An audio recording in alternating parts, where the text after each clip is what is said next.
हिंदुस्तान की धरती को आपने खून से सींचा है, कुर्बानियां दी हैं, तब जाके ये मुल्क आजाद हुआ है। मैं बड़े फक्र के साथ कहता हूं कि इस देश की आजादी के लिए एंथेटिक जो फांसी पे चढ़ाए गए थे वो 123 थे। नासिर साहब, 123 लोगों को फांसी पर चढ़ाया गया था ऑथेंटिक। उसमें 82 सरदार थे, सिख थे, 82 सिख थे, और उसमें 17 या 18 मेरे मुसलमान भाई थे। ये छोटी बात नहीं है, हिंदू भी थे। सब ने कंधे से कंधा मिला के अपने खून को सींच कर इस धरती माँ को आजाद कराया। आज हम आपको किराएदारों की हैसियत से देखते हैं। अरे हम मालिक हैं इस मुल्क के। आप जमीन पे बैठे हो, जमींदार हो। ये चौकी पे अगर हम इनको बिठाते हैं लाके, तो ये आपके चौकीदार हैं। ये मालिक कैसे होते हैं? मालिक आप हो। आपके वोटों से ये चुन के आते हैं, और चुन के आने के बाद अगर अपना फर्ज भूल जाते हैं तो उस अल्लाह ताला ने, इस संविधान ने आपको हक दिया है कि उसको उतार के फेंक दो। क्यों डरते हो? किस बात की मजबूरी है?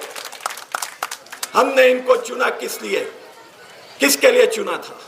आपके विकास के लिए। क्या आपके घर में रोजगार आए, आपके गली मोहल्ले और आपके शहर में खूबसूरती आए, आपकी जो प्रॉब्लम्स है वो सॉल्व हो। पानी, बिजली, सड़क, एक कॉमन मुद्दे जैसी चीजों को अगर आप भरपाई नहीं कर पाए तो लानत है, फिर कुर्सी पे बैठने का आपको कोई हक नहीं।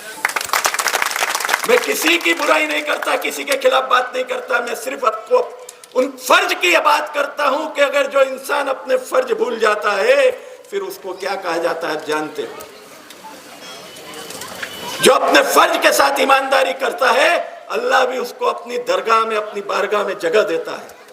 और जो अपने फर्ज के साथ गद्दारी करता है, वो कौम के साथ गद्दारी करता है, वो इस मुल्क के साथ गद्दारी करता है। और गद्दारी की सजा क्या है? हम कोई खुदा नहीं है, हम उस खुदा को मानने वाले ईमानदार लोग हैं, ईमान वाले हैं। कहते हैं ना, अरे आप जैसी मजबूत जिंदा कौम, आज इतनी मायूसी की जिंदगी देख के खून के आंसू आते हैं, सोचने पर मजबूर होना पड़ता है। इतना बड़ा जुल्म और हम सह रहे हैं। जुल्म करने वालों से जुल्म सहने वाला गुनहगार होता है। जुल्म को सहना बंद करो, आवाज उठाना सीखो। ये इलेक्शन गुलबर्गा शहर के एक तारीख को एक नया मोड़ देने वाला इलेक्शन है।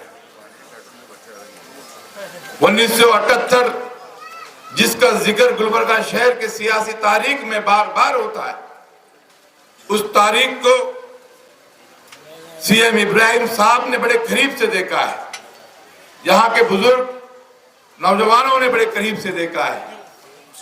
यहाँ पर फिर एक बार गुलबर्गा शहर की अवाम, बुजुर्ग, नौजवान, हमारी पर्दानशीन माएं और बहनें फिर से वही तारीख को दोहराने के लिए, फिर से अपनी पहचान, वही इत्तेहाद को कायम करने के लिए आगे आने वाले 10 तारीख का बेचैनी से इंतजार कर रहे हैं। कांग्रेस के कोई जिम्मेदार, कोई ओहदेदार आज गुलबर्गा शहर के अंदर ये नहीं कह रहे हैं कि उनके उम्मीदवार कौम के लिए, मिल्लत के लिए, गुलबर्गा शहर के डेवलपमेंट के लिए, हिंदू मुस्लिम इत्तेहाद के लिए पहल कर सकती हैं। उनकी कोई काबिलियत है, कोई अल्फाज ऐसे नहीं आ रहे हैं।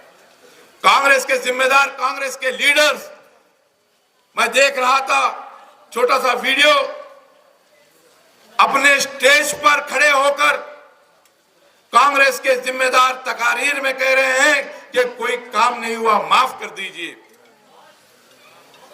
काम नहीं हुआ, रोड का काम नहीं हुआ, ड्रेन का काम नहीं हुआ, स्कूलों का काम नहीं हुआ, अस्पताल का काम नहीं हुआ।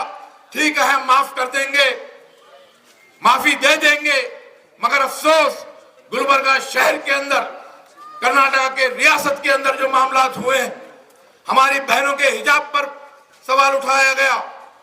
कर्नाटक के अंदर आप वाहिद मुस्लिम खातून हैं जो हिजाब को जानते हैं, असेंबली में एक लफ्ज आप नहीं बोलती, असेंबली के अंदर हिजाब क्या है उसके बारे में आप बात नहीं करते। अजान का मामला, अजान पर सवालिया निशान उठते हैं। अड़ंद के एक स्वामी हमारी मरकजी मस्जिद महबस पर आकर अलग ऐलान ये कहते हैं कि वहां पर लाउड स्पीकर निकाला जाएगा, हनुमान चालीसा बजाया जाएगा। आपका है भाई वहां पर फजर के साथ खड़ा होता है जाकर के हमारे साथियों के साथ। आप कांग्रेस के जिम्मेदार खामोश रहते हैं। कोविड के अंदर यहां पर जिक्र हुआ, यहां के इस मोहल्ले के एक नौजवान ने सुसाइड किया। गुलबर्गा शहर के इस मोहल्ले के अंदर आपको याद दिलाना चाहता हूं, पिछले रमजान दो स्लॉटर हाउस बंद किए गए। गोश्त गुलबर्गा में बंद था। आपका है भाई कॉर्पोरेशन ऑफिस में जाकर के कॉर्पोरेशन कमिश्नर से मुतालबा किया कि स्लॉटर हाउस प्रोवाइड करने की जिम्मेदारी किसकी है। उलमा इकराम कोविड में पीटे गए, पुलिस की जुल्म और बर्बरियत हुई। मैं आपको पूछना चाहता हूं, किन किन चीजों की माफी आप मांगते हो? किन किन चीजों पे माफी मांगते हो? डेवलपमेंट के नाम पे बर्दाश्त किया जाएगा। शरीयत में मुदाखिलत होती है, ट्रिपल तलाक के मामले पर आप खामोश रहते हैं। कितने मामलात हैं कि आप खामोश रहते हैं। एक तरफ आपकी खामोशी और दूसरी तरफ भारतीय जनता पार्टी की मुसलमानों को कमजोर बताने की, मुसलमानों में ऐसा से कमतरी साबित करने की मुसलसल तौर पर साजिशें हो रही हैं। बीजेपी का उम्मीदवार नॉमिनेशन फाइल कर अपनी तकरीर में कहता है कि गुलबर्गा नॉर्थ कॉन्स्टिट्यूएंसी पाकिस्तान बन जाता। गुलबर्गा नॉर्थ कॉन्स्टिट्यूएंसी को पाकिस्तान कहने वाला तू आज हमारे मोहल्लों में आ रहा है। क्यों पाकिस्तान बन जाता? क्या सोच है उसकी? कितनी घटिया किस्म की सोच है। मुसलमानों की आबादी है। आज हम बड़े फख्र के साथ कहते हैं कि इस हिंदुस्तान को आजादी दिलाने के लिए हमारे आबा और अजदाद ने इस मुल्क के कोने कोने को अपने खूनों की कुर्बानी से रंग दिया है। आज भी जरूरत इस धरती माँ को, भारत माँ को जरूरत पड़ती है, तो हम तमाम मुसलमान इस मुल्क के लिए कुर्बान होने के लिए तैयार हैं।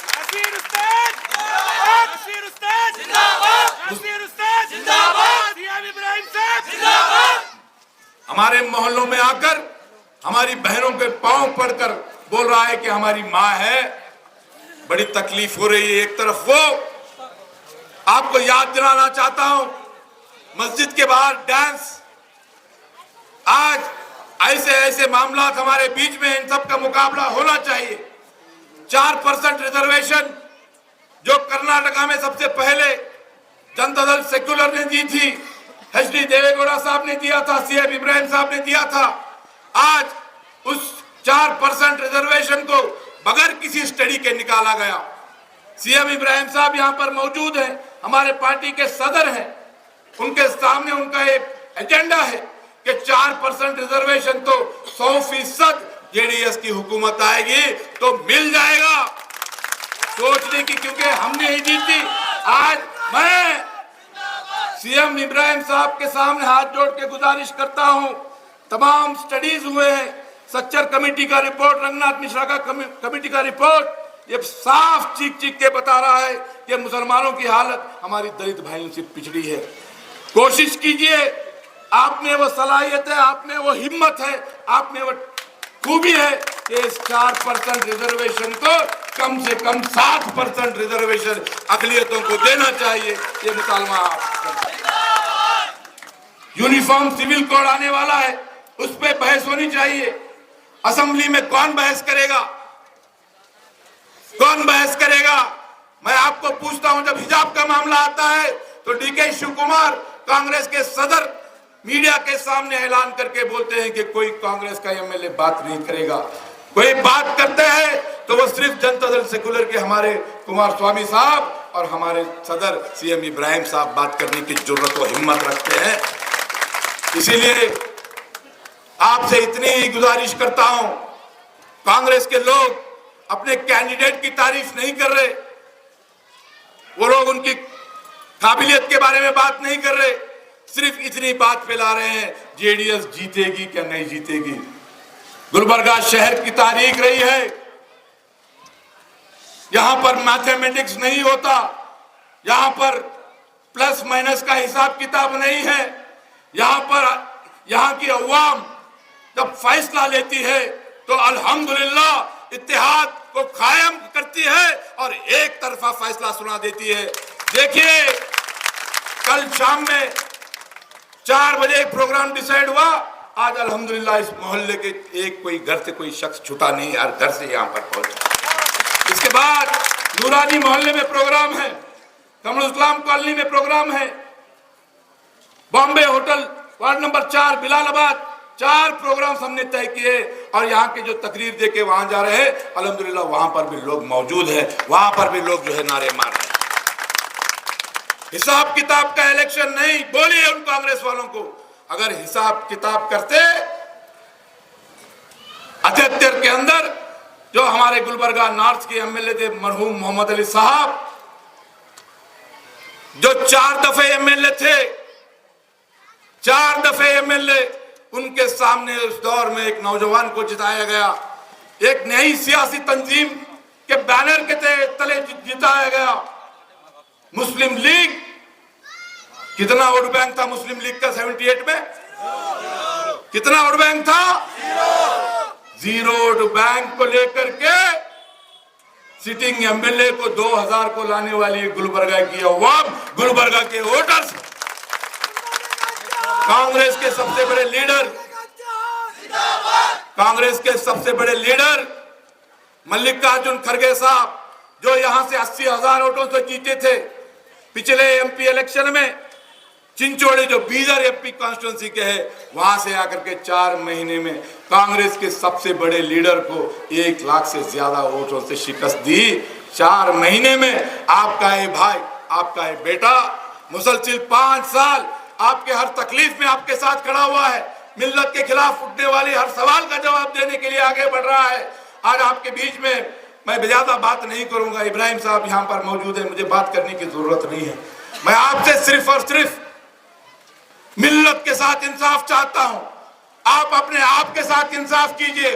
2 इलेक्शन शिकस्त हुई है, अल्लाह की कसम हिम्मत नहीं हारा हूं, तीसरे इलेक्शन के लिए सीएम इब्राहिम साहब की दुआओं के साथ आपके बीच में खड़ा हो। मेरे साथ इंसाफ होना चाहिए, कोई हटेगा नहीं, कोई कुर्सियों से उठेगा नहीं। बैठिए, बैठ जाइए, अल्लाह सुब्हानहू व तआला की रहमत बरस रही है, इस रहमत को कबूल कीजिए। यहाँ पर उठने का नहीं, कोई एक शख्स उठेगा नहीं, यहाँ पर चाहे जितनी बारिश हो जाए। मैं आपसे गुजारिश करता हूं, तीसरा इलेक्शन है, सीरियल नंबर 3, सीरियल नंबर 3। आप तमाम लोग आगे आने वाले 10 तारीख तक अपने आप को खुद नासिर हुसैन उस्ताद समझकर, अपने आप को सीएम इब्राहिम साहब समझकर, अपने आप को कुमार स्वामी साहब समझकर इलेक्शन के पोलिंग बूथ तक आप मजबूती से खड़े रहेंगे, खड़े रहेंगे इंशाअल्लाह। मुझे वायदा कीजिए, मेरे साथ इंसाफ कीजिए, बड़ी हिम्मत और जुर्रत करके तीसरी बार आगे बढ़ा हूं। अगर यहां पर मेरी शिकस्त होती है तो सोचिए कोई शख्स आगे बढ़ने के लिए तैयार नहीं रहेगा। एमएलए का बेटा, एमएलए की बीवी, एमएलए का भांजा ठहरने का नहीं है। आपके बीच आपके लिए लड़ने वाले शख्स को आपको साथ देना होगा, मेरे साथ इंसाफ करना होगा। मेरे मरहूम वालिद उस्ताद साद हुसैन साहब 1972 के फसादात से लेकर के परसों तक जब भी मिलनी मामले आए हैं, अपने आप को आगे पेश किया है, मैंने अपने आप को आगे पेश किया है। एक ही घर को आपने 40 साल इक़्तिदार दिया है, शिकस्त होने के बावजूद मेरे मरहूम वालिद भी कभी मायूस नहीं हुए, मैं भी कभी मायूस नहीं हुआ हूं। जब तक जिंदा हूं आपके लिए लड़ता रहूंगा, आपके साथ खड़ा हुआ रहूंगा। मेरे साथ इंसाफ करना चाहिए, वक्त बहुत हो गया है।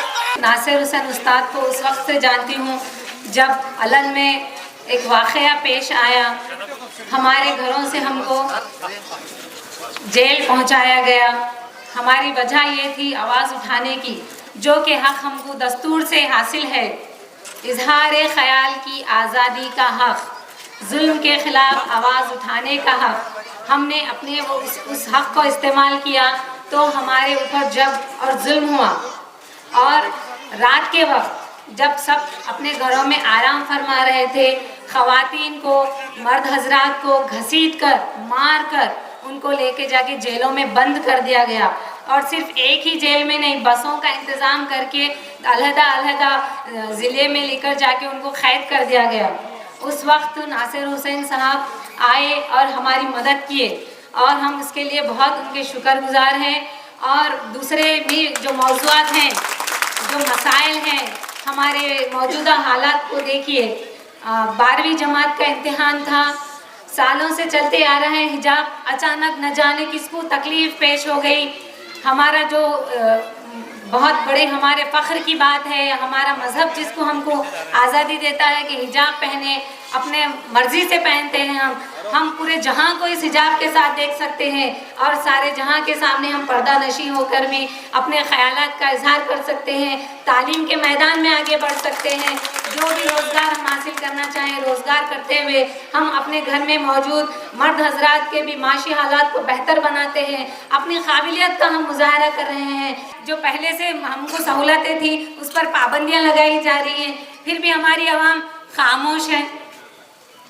बेदार होने का वक्त है, जागिए, अपने दिल से पूछिए, अपनी नज़र का तो आप इस्तेमाल करिए कि देखिए कि कौन सा कायद आपके लिए पेश आ रहा है, आगे बढ़ के आपके लिए सवालात उठा रहा है और हर ज़बान में बात कर सकता है। कन्नड़ा ज़बान में हो, अंग्रेज़ी ज़बान में हो, चाहे उर्दू ज़बान हो जो कि हमारी मादरी ज़बान है। अब रहा मसला CAA का, फिर रहा उसके बाद अब आप लोग आगे तालीम हासिल करना चाह रहे हैं तो उसके ऊपर आपको रिजर्वेशन नहीं है, तो MBBS भी नहीं करना, आगे भी नहीं बढ़ना, B.Ed M.Ed कुछ भी नहीं पढ़ना। क्यों? आपको रिजर्वेशन सीट नहीं मिलती। ये तमाम पाबंदियों को हटाने के लिए हमारे कायद कोशिश करेंगे। इस उम्मीद के साथ आप एक उनको मौका दे के दीजिए, वो ज़रूर चौका लगाएंगे और अपने जितने भी वादे वो आवाम से कर रहे हैं इंशाल्लाह पूरे करके दिखाएंगे। इस अल्फाज के साथ मैं अपनी तकरीर मुकम्मल करती हूँ और उम्मीद करती हूँ कि आप लोग अपना और अपने घर वालों का तमाम का वोट आली जनाब कायद नासिर हुसैन उस्ताद के हक़ में देंगे। बहुत बदतर होते जा रहे हैं दिन पे दिन, सिर्फ हिंदू मुस्लिम, ये गुलबर्ग एक ही सीट बहुत बिखार की सीट है। तो आप लोग ये हमारा इतिहाद को कायम रखना बहुत ज़रूरी है, वरना जो है बहुत परेशानी में आइंदा के लिए, हमारे बच्चों को पढ़ने के लिए, कारोबार के लिए, हर फील्ड में हमको तंग किया जा रहा है। इसलिए मेरा कहना ये है, अब ये जो कांग्रेस का दौर था, वो जो बीजेपी को हवा देकर मस्जिद मंदिर करके पूरे हीरो से जीरो हो गए और जो है बीजेपी को हीरो बना दिए। अब बीजेपी वाले जो है सिर्फ धर्म के नाम पे ये कर रहे।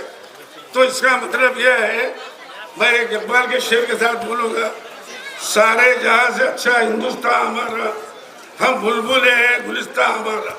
तो सारे जहां से अच्छा हिंदुस्तान हमारा, हम बुलबुल हैं गुलिस्तान हमारा।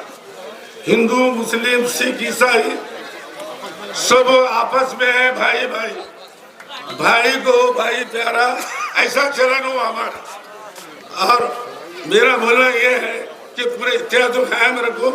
और एक मेरा शेर नासिर उस्ताद की तरफ है, उठ बंद कमर तू क्यों डरता है, फिर देख खुदा क्या करता है। हिम्मत की लादी है तो पत्थर भी पाले है। मोहतरमा कनीज़ फातिमा साहिबा माजी के जो है ना एक टाइम भी के मिले थे। मोहतरमा कनीज़ फातिमा साहिबा माजी के वक्तिया MLA थे। नासिर हुसैन उस्ताद पिछले दिनों हमारा लीडर था, हमारा लीडर है और हमारा लीडर रहेगा। आपकी मौजूदगी इस बात का ऐलान करती है, इस बात का सबूत है कि मोहतरमा की जमानत तो जब्त हो चुकी है। मोहतरमा अब आपके बीच में आने वाली नहीं है, क्योंकि जब वो जीती हुई थी तब भी नहीं है, हारेंगी तो वो तो कभी आने का तस्वुर भी मत रखो आप लोग।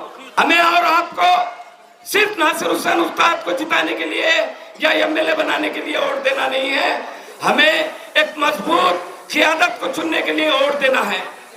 दोस्तों, नासिर हुसैन उस्ताद की और एक दो अहमियत बताता हूं।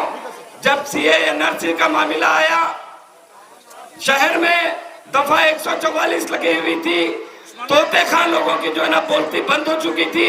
वैसे टाइम नासिर हुसैन उस्ताद जब क़ियादत के लिए आगे बढ़े, लोगों की जो है ना एक साजिश थी कि मोहतरमा एमएलए है, मोहतरमा को जो है ना क़ियादत सौंपी जानी चाहिए।